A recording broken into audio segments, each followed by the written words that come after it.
लोग पूछते हैं कि केतु ग्रह क्या है, केतु से क्या प्रभाव होते हैं।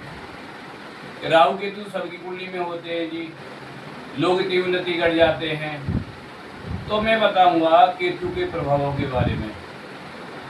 नमस्कार मित्रों, मैं पंडित श्रीनिवास शर्मा वैदिक एस्ट्रोलॉजी वास्तु में एक बार फिर आपका स्वागत करता हूं, आज एक नए विषय के साथ।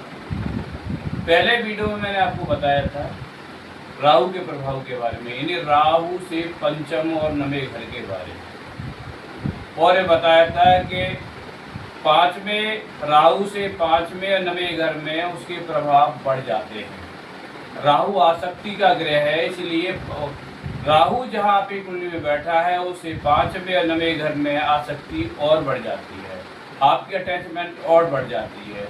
लेकिन उसे को लेकर आप जीवन भर कार्य करते रहते हैं और अंत में आपको ये पछतावा रहता है कि कुछ मिला नहीं। जैसे कि ज्वारी लगातार बाजी लगाता रहता है, अंत में हाथ झड़ के जाता है। इस तरह से राहु का प्रबंध है। पर मैं अब बताऊंगा आपको केतु क्या करता है।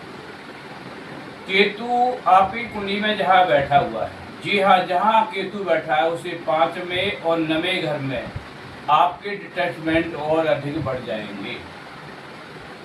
मैंने शुरू में जब राहु केतु के बारे में बताया तो बताया था कि जिस समय भगवान विष्णु का मोहनी अवतार हुआ था, तो सुरभाम नाम का जो असुर था, जिसका शीश भगवान ने श्री हरि ने सुदर्शन चक्र से काट दिया था, तो सर का नाम राहु था जो आकाश मार्ग में उड़ता हुआ चला गया था, और केतु जो धड़ था वो अंत में भगवान श्री हरि के चरणों में गिर गया था। इसलिए आसक्ति का कार्य जो कारक ग्रह है उसका नाम राहु है, और विरक्ति का जो कारक ग्रह है उसका नाम केतु है।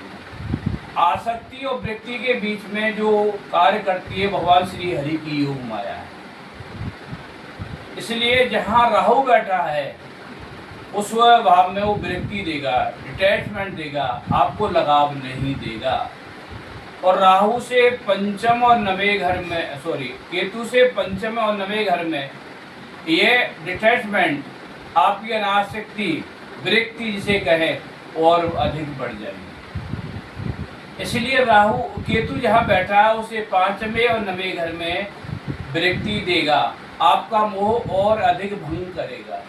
विचार करिए, आप ही कुंडली में केतु लगन में बैठा हुआ है। एक उदाहरण ले लेते हैं कि आप ही कुंडली में जो केतु है लगन में बैठा हुआ है, तो लगन से पंचम घर और नमा घर,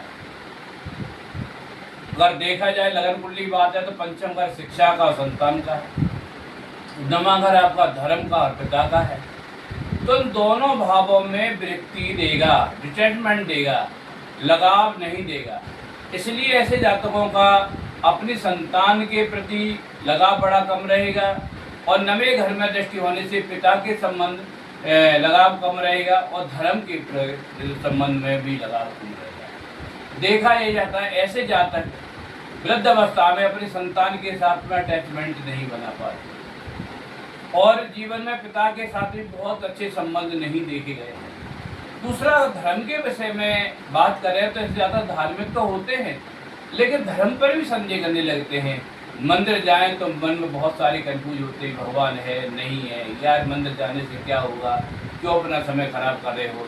धर्म स्थान में एक बार आसक्ति होती चले जाते हैं, फिर पछताते यार बेकार आए, या कुछ नहीं, भगवान कोई होता ही नहीं है। एक बार ऐसा होता है भगवान है, दूसरी बार कहते हैं भगवान है ही नहीं। तो इस तरह की अनासक्ति जीवन में बनी रहती है। केतु जहाँ बैठा है वहाँ भी रिसेंटमेंट देता है, अनासक्ति देता है। तो देखा यह गया है कि केतु अगर किसी के लगन में बैठा है तो ऐसा जातक अपने शरीर को नहीं देखता, जो दे दिया वो पहन लिया, उसे अपने शरीर की सुधरी होती। और कई बार तो देखा है बाल ही खुले हुए होते हैं, कोई सजने का शौक नहीं होता, जिंदगी जैसे चल रही ऐसी ठीक है, क्योंकि वो पहले इन कर्मों के फलों को भोग चुका है। इसलिए राहु ने फलों को डिटेक्ट कर देता, काट देता है, और उसमें कोई उसकी रुचि नहीं होती। मैं ये कहना चाहता हूँ कि राहु जहाँ बैठा है और जहाँ पर उसकी पंचम और नवी दृष्टि है, उनसे संबंध आपको भोग आसक्ति नहीं मिलेगी, क्योंकि राहु डिसैडमेंट का कारक है। राहु अंतिम ग्रह है नवग्रहों में और मोक्ष का कारक है, क्योंकि अनासक्ति आसक्ति को खत्म करता है, इसलिए अंतिम अवस्था का ग्रह है। सॉरी, केतु अंतिम अवस्था का ग्रह है और क्योंकि और अंतिम ग्रह है, अंतिम अवस्था का ग्रह है। केतु के द्वारा ही आपकी जीवन की अंतिम इच्छा को मापा जाता है। केतु वो इच्छा है जब किसी जीव के मरते समय, प्राणांत के समय, अंतिम समय में जो होती है, जिसको लेकर अगला जन्म जुड़ता है। तो मित्रों, केतु मोक्ष का कारक ग्रह है, केतु रिटायरमेंट का कारक ग्रह है, इसलिए केतु मोह नहीं है, केतु मोह को भंग करता है। राहु मोह है, राहु प्रपंच है। लेकिन देखा यह गया है कि केतु प्रधान व्यक्ति किसी से कुछ कहता नहीं है, शांत रहता है, अंदर अंदर ही अपनी इच्छा रखता है और बाहर प्रकट नहीं करता है। वो अंतर्मुख ग्रह है, इसलिए जो उसकी गतिविधि है अंदर चलती रहती है।